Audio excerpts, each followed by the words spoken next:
모세가 십계명과 율법의 말씀을 받기 위하여서 시내산에 올라갔을 때에 이스라엘 백성들은 금송아지 우상을 만들어 놓고 섬기게 됩니다. 이런 사실을 보신 하나님께서 모세에게 내가 애굽에서 인도하여 낸 내 백성이 부패하였도다 라고 말씀하시면서 사실상 시내산 언약이 파기되었음을 말씀하십니다. 언약이 파기된 대가는 컸습니다. 목이 뻣뻣한 이 부패한 백성을 진멸하겠다는 말씀도 하시고, 또 모세의 중보가 있게 되자 한 걸음 물러나셔서 이 백성과 가나안 땅에 함께 올라가지 않겠다는 말씀도 주십니다. 그러나 어떻게 보면 특이하게도 범죄한 이스라엘 백성들을 회개시켜서 하나님 앞에 다시 세우는 일보다는 하나님께서 용서해 주실 것을, 그 용서의 책임을 이 모세가 강력하게 요구를 하고 있습니다. 모세는 하나님과 그 서로 반론의 이야기를 막 나누면서 했던 전력이 있습니다. 하나님이 모세를 부르셔서 애굽에 보내려고 하실 때에 이때 모세는 하나님을 잘 몰랐기 때문에 가라 할 때에 가지 못하겠다고 이야기를 하고, 내가 널 보낸다 할 때에 내가 가서 뭐라고 하겠습니까? 라고 하고, 또 그래도 가야 한다 라고 얘기할 때에 나는 입이 둔해서 말도 못합니다 라고 하는 이런저런 핑계를 대면서 가지 않겠다고 합니다. 이때는 모세가 하나님이 어떤 하나님이신지 잘 모르고 있을 때이지만, 그러나 지금 중보의 강구를 드리고 있는 이 자리에 있는 모세는 하나님이 어떤 하나님이신지를 잘 알고 있기 때문에 하나님께 용서의 책임을 요구하면서 사실은 강력하게 고집스럽게 하나님께 이야기를 하고 있습니다. 하나님이 목이 뻣뻣한 이 백성을 진멸하겠다 말씀하실 때 모세는 하나님이 애굽에서 이스라엘 백성들을 구원해 내실 때부터 이 백성은 원래 목이 뻣뻣한 백성이었습니다. 처음에는 의롭고 선하고 잘했는데 지금 타락해서 목이 뻣뻣해진 것이 아니라 처음부터 그랬던 자들을 하나님께서 자기 백성 삼으시고 구원하셨기 때문에 지금 목이 뻣뻣하고 부패하였다 해서 하나님 벌하실 수 없습니다. 용서해 주셔야 합니다 라고 간구하는 것이 모세 입장에서의 간구의 내용이고, 또 하나님께서 이 백성과 함께 가나안에 올라가지 않겠다라고 말씀하실 때에도 모세는 자기 자신을 이스라엘 백성들과 하나로 묶었습니다. 하나님이 이 백성들을 용서하지 아니하시려거든 주께서 기록한 책에서 내 이름을 지워주소서 할 정도로 이 이스라엘 백성과 자기를 하나로 동일시하고 있기 때문에 하나님 전에 내게 말씀하시기를 내가 내 앞에서 은혜를 입었다 하시지 않았습니까? 그러니 이스라엘 백성들에게도 은혜를 주셔야 됩니다. 이런 요청을 이 모세가 하고 있습니다.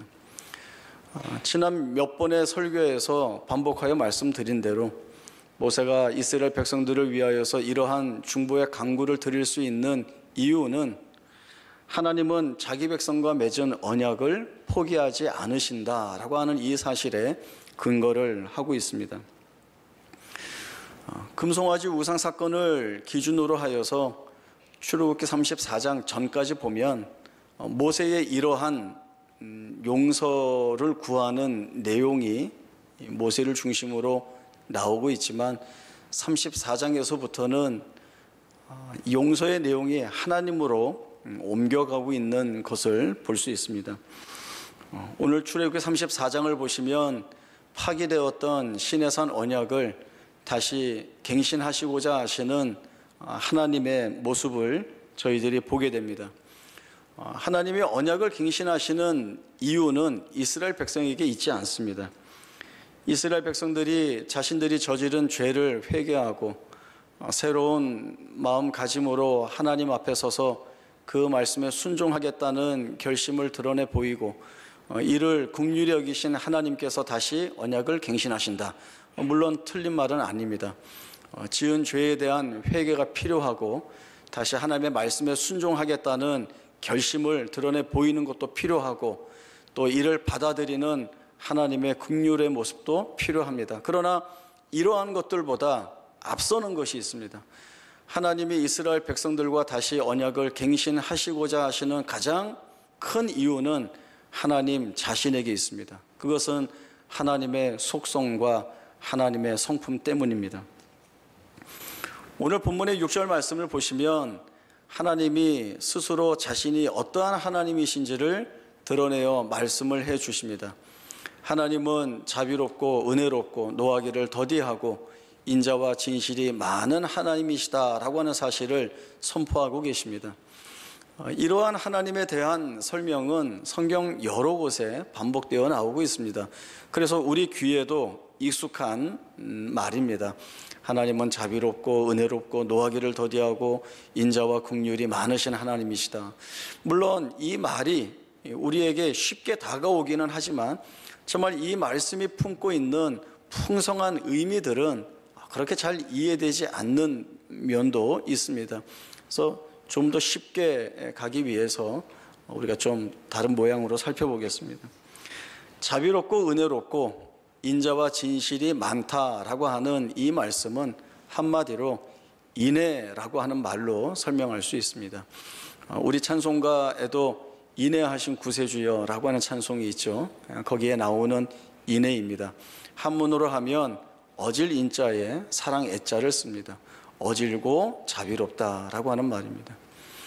어질 인자를 한문으로 보면 사람 인변에 두 이자로 되어 있습니다. 그래서 그 내용을 풀면 사람이 둘이다라고 하는 내용인데 그 안에 담긴 의미는 어질다 이렇게 되어 있거든요.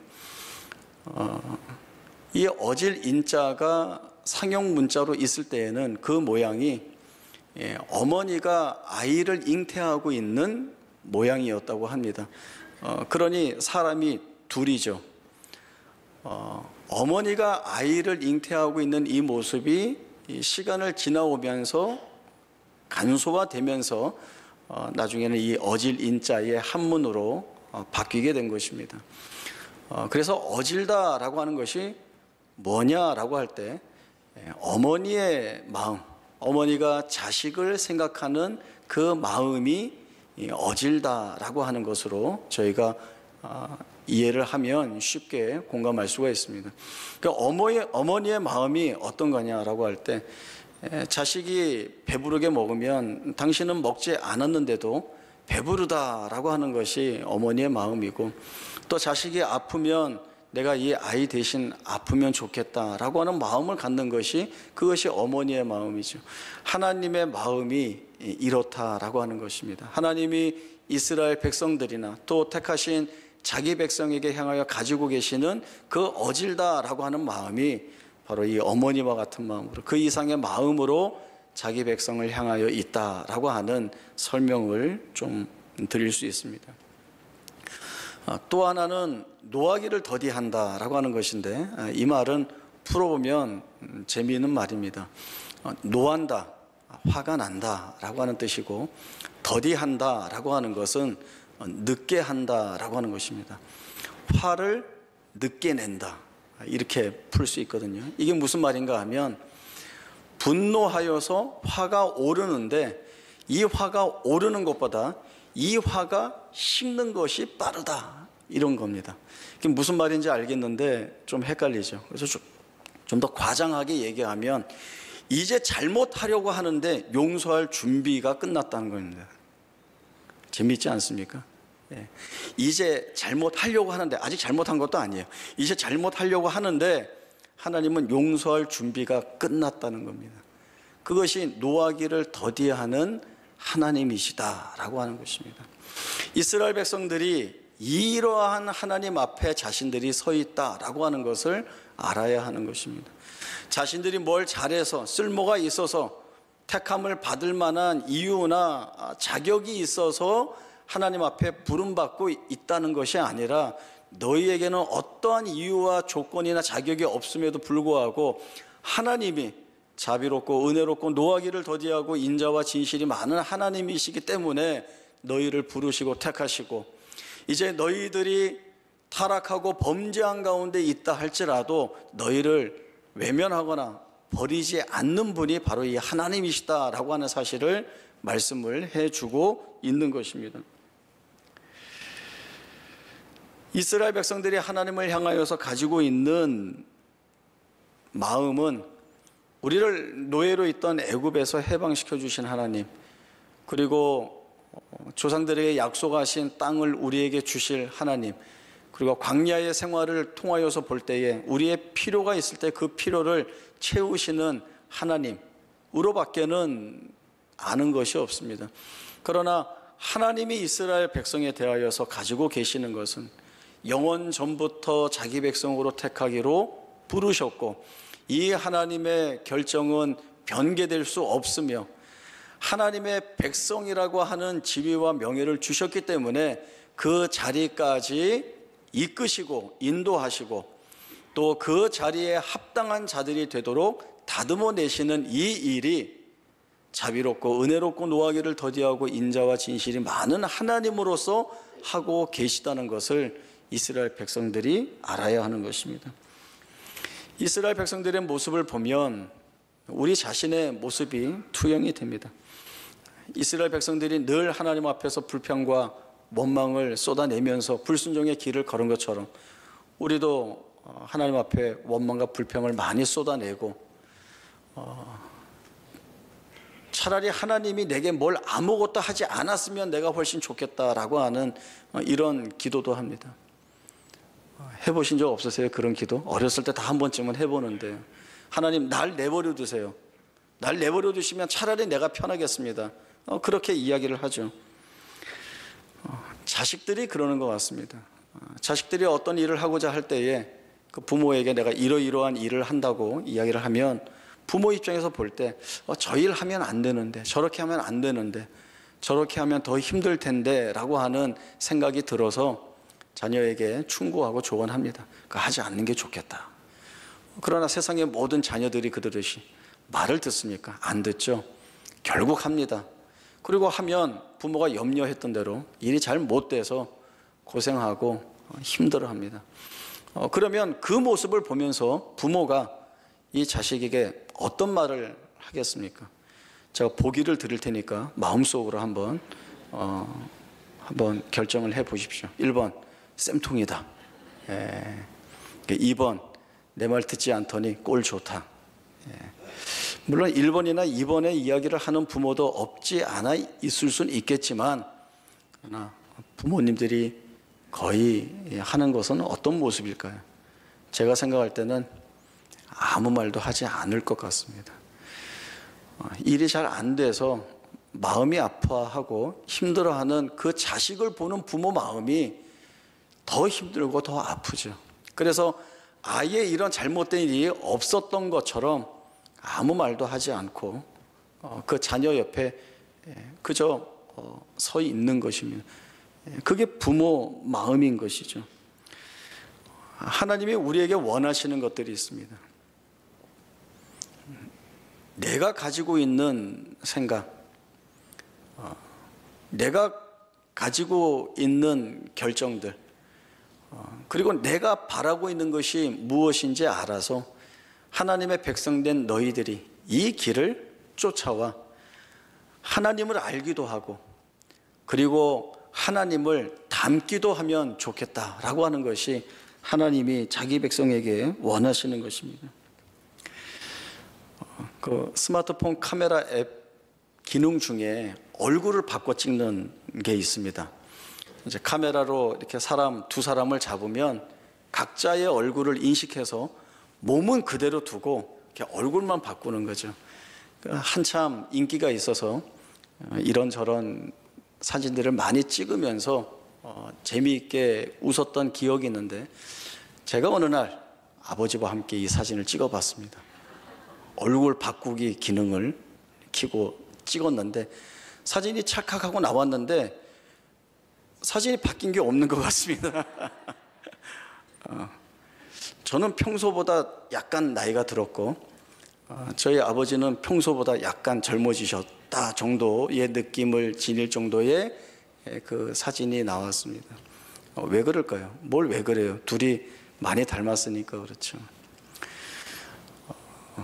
어느 부모 밑에서 자라게 되면 모습도 닮아가지만 부모의 삶도 닮아가게 됩니다. 그와 마찬가지로 하나님이 이스라엘 백성들 앞에 자비롭고 은혜롭고 노하기를 더디하고 인자와 진실이 많은 하나님으로서 자기 백성을 사랑하시고 그들을 놓치지 않으시고 끝까지 품으시면서 하나님이 영원전부터 계획하시고 목적하셨던 자리에 끌고 가시기 위한 일들을 하나님 편에서 열심을 갖고 하십니다. 이스라엘 백성들이 이 하나님 앞에서 해야 할 일들은 다른 조건이나 내용들을 이야기할 것이 아니라 이 하나님이 그렇게 하신 것처럼 이 하나님이 가지고 계신 그 목적이 무엇인지를 알아 순종하여 가는 것이 옳은 선택입니다. 물론 이러한 길을 방해하는 것들이 있습니다. 그것이 무엇인가 하면 눈에 보이는 조건들이 걸리는 거죠. 이스라엘 백성들의 지금 눈에 걸리는 현실의 조건들은 자신들이 정복해야 할 그 땅 안에 아낙 자손이 살고 있다는 것입니다. 이들은 기골이 장대하고 강성한 민족입니다. 이들과 전쟁을 벌여서 이들을 이겨서 그들이 거하는 땅을 취한다는 것은 사실 불가능한 일입니다. 어쩌면 되지 않겠어라고 하는 기대를 가지는 것조차 안 되는 그런 불가능한 일입니다. 그러나 이 땅을 취할 수 있는 유일한 이유가 무엇입니까? 하나님이 주시겠다고 하셨기 때문입니다. 하나님이 주시겠다고 하셨기 때문에 이스라엘 백성들은 저들과 싸우기 위해서 우리가 무엇을 준비해야 되는가, 우리가 어떤 전쟁을 벌여야 하는가, 우리가 얼마만큼 애써야 되는가에 있는 것이 아니라 하나님이 올라가라 할 때에 올라가야 하는 것이고, 하나님이 두려워하지 말고 싸워라 할 때에 창검을 꺼내 들고 두려워하지 않고 그 전쟁에 뛰어드는 것이 이스라엘 백성들이 해야 할 일입니다. 왜요? 하나님이 어떤 하나님인지 알기 때문에 그렇습니다. 하나님은 자기 백성을 외면하지도 않는 분이시고 버리시는 하나님도 아니시고, 그리고 주신 약속의 성취를 가로막는 하나님도 아니십니다. 오늘 본문의 말씀을 보시면 하나님께서 인자를 천대까지 베풀며 악과 과실과 죄를 용서하리라 라고 하는 말씀도 주십니다. 그리고 그 뒤에 아버지의 악행을 자손 3, 4대까지 보응하리라 라고 하는 말씀이 맞물려 있습니다. 이 말씀은 우리가 오해해서는 안 되는데 여기에서는 1000대와 3, 4대라고 하는 것이 비교가 되고 있습니다. 이게 말할 수 없이 하나님이 크신 은혜를 이스라엘 백성들에게 부어주고 계시다라고 하는 것들을 보여주는 말씀이고, 또 아버지의 악행을 자손 3, 4대에 보응하리라 라고 하는 것은 그 자손들은 죄 짓지도 않았는데 아버지의 악행 때문에 그 죄의 짐을 짊어진다는 의미가 아니라 죄가 미치는 부정적인 결과들이 있다라고 하는 사실들을 말씀해 주는 것입니다. 그래서 그러한 죄의 자리를 멀리하고 하나님의 인자하심을 1000대까지 베푸시는 하나님 앞에 나와서 그 백성으로 사는 복을 마음껏 누리라는 의미가 이 말씀 가운데 담겨져 있습니다. 이스라엘 백성들이 광야에서 40년의 세월을 보내게 됩니다. 분명히 광야 40년의 세월은 이스라엘 백성들이 불순종하는 마음을 품었기 때문에 심판으로 주신 내용입니다. 그러나 이 심판과 징계를 하나님이 어떻게 사용하고 계십니까? 자기 백성이 하나님의 말씀에 순종하여서 복을 받을 수 있는 자리까지 올라올 수 있도록 하는 그런 훈련의 장으로 삼고 계십니다. 하나님의 백성답게 하나님의 말씀에 순종함이 기쁨이고 즐거움이라고 하는 사실을 고백하는 자리로 나아올 수 있도록 다듬어 내시는 자리로 만들고 계십니다. 그것이 하나님께서 자기 백성에게 대하여 가지고 계신 분명한 모습이기 때문에 이러한 하나님 앞에 순종의 마음을 가지고 나오는 것이 이스라엘 백성들의 모습이어야 합니다. 이스라엘 백성들이 알아야 하는 것이 있습니다. 그것은 하나님의 백성으로서 하나님께 무엇이든 당당히 요구할 수 있는 권리가 그들에게 있다는 것을 알아야 합니다. 모세가 이 사실을 알았기 때문에 하나님 앞에 그 같은 고집스러운 중보의 간구를 올려드릴 수 있었던 것입니다. 권리가 이스라엘 백성들에게 있습니다. 하나님께 무엇이든 요구할 수 있는 권리가 있습니다. 그 마트에 가면 꼭 그런 애들 있죠. 뭐 사달라고 하는데 엄마가 안 사주면 그대로 바닥에 들어 누워서 팔다리를 다 흔들면서 그렇게 우는 애들이 있습니다. 그 애가 왜 그렇게 하죠? 내가 이렇게 하면 엄마가 사줄 거라는 걸 알기 때문에 그렇게 합니다. 영악하죠. 엄마도 압니다. 얘가 이렇게 하면 내가 사줄 거라는 걸 얘가 알기 때문에 지금 이러고 있다는 것을 엄마가 압니다. 그래서 나 안 사줘 이러고 그냥 가요? 애 버리고 그냥 가요? 그러지 않죠. 사줍니다. 사줍니다.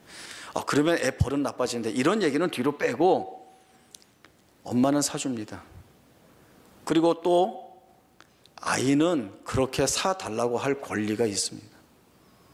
내가 지금 누구 앞에서 이러고 있네? 엄마 앞에서 하고 있거든요. 자녀로서 엄마에게 이 같은 요구를 할 수 있는 권리가 주어지는 것입니다. 이스라엘 백성들은 언약 안에서 하나님 앞에 자기 백성으로 세움 받았기 때문에 하나님께 그 권리를 요구할 수 있습니다. 아무렇게나 해도 하나님은 무조건 용서하셔야 되고, 그리고 이스라엘 백성은 아무렇게나 해도 된다라고 하는 말을 하고 있는 것이 아닙니다. 하나님이 이끄시고 인도하시는 하나님의 백성, 언약의 백성이라고 하는 그 자리가 어디인지는 이스라엘은 아직도 모르고 있습니다. 그 자리는 하나님이 이스라엘 백성들을 다듬어서 인도하여 가시는 그 과정 가운데에서 깨닫게 되고 보게 될 내용들입니다. 처음에는 잘 알지 못해서 강제적으로 강압적으로 끌려가는 것 같지만 한 걸음 한 걸음 내딛는 그 시간과 그 안에서 역사하시는 하나님의 모습들을 보게 되면 마침내 이스라엘 백성들은 하나님 앞에 항복할 수밖에 없습니다. 하나님이 이스라엘의 하나님이 되어주셔서 감사합니다. 하나님이 우리를 자기 백성으로 삼아주셔서 감사합니다 라고 하는 이 기도를 올리는 자리에 가게 됩니다. 오늘 출애굽기 34장에서 하나님이 선언하신 그 내용을 그대로 가지고 오고 있죠. 여호와는 긍휼이 많으시고 은혜로우시며 노하기를 더디하시고 인자하심이 풍성하신 하나님이시다. 하나님은 노를 영원히 품지 아니하시며 우리의 죄를 따라 처벌하거나 우리의 죄악을 따라 그대로 갚지 않으신다라고 하는 고백을 합니다. 하나님의 공의로서만 우리를 대하신다고 한다면 어느 인생, 어느 누구도 하나님 앞에서 구원의 은혜를 얻을 수 없습니다. 모두가 심판받아서 사망 가운데 처하게 되는 것만이 유일하게 남아있는 것일 것입니다. 그러나 하나님이 그렇게 대하시지 않는다는 것이죠. 하나님이 택하신다고 한다면, 하나님이 부르셨다면 그 부른 자기 자녀 백성들에게 긍휼하신 하나님으로, 은혜로우신 하나님으로, 인자하심이 풍성한 하나님으로 만나신다라고 하는 것입니다. 이 같은 하나님이 우리의 하나님이시고 또 자비롭고 은혜롭고 노하기를 더디하고 인자와 진실이 많은 하나님으로서 우리의 삶 속에서 역사하고 계시다는 사실들을 저희가 놓치지 않아야 합니다. 우리가 생각하는 것들이 있습니다. 내가 정말 보란듯이 뭘 잘해서 하나님을 기쁘시게 하고 즐겁게 해드리겠다, 하나님께 영광이 되는 삶을 살겠다라고 하는 마음의 소원이 분명히 있습니다. 그러나 돌아보면 그렇게 잘 못하거든요. 늘 불평하고 또 하나님께서 가라 하신 그 길을 순종하지 못하는 마음이 있습니다. 그래서 하나님 차라리 저를 버려주세요, 외면해 주세요 하고 집을 나가버리면 탕자같이 되는 겁니다. 그러나 하나님은 어떤 하나님이십니까? 그 아들이 돌아올 때까지 기다리시고 돌아와서 죄를 다 쏟아내고 하나님, 아니 아버지 그냥 일꾼으로 쳐주세요라고 하는 이 질문에 한마디의 말도 하지 않습니다. 아버지는 그냥 다시 아들의 지위를 회복시키시고 즐거워하며 잔치를 벌여주십니다. 우리 못하는 건 많습니다. 우리 어리석게 행하는 건 많습니다. 그러나 하나님이 그런 우리로서 아시고 부르셨기 때문에 지금 내가 잘 하지 못해도 하나님은 여전히 우리의 하나님으로 우리를 품고 계시는 것입니다. 그러니 그 자리에서 다른 것들로 만족하지 마시고 하나님을 만나는 것으로, 하나님께 자기의 권리를 요구하여 하나님 앞에 서는 것으로 우리의 삶의 자리를 옮겨야 합니다. 하나님, 저 괴롭습니다. 어떻게 하실 겁니까?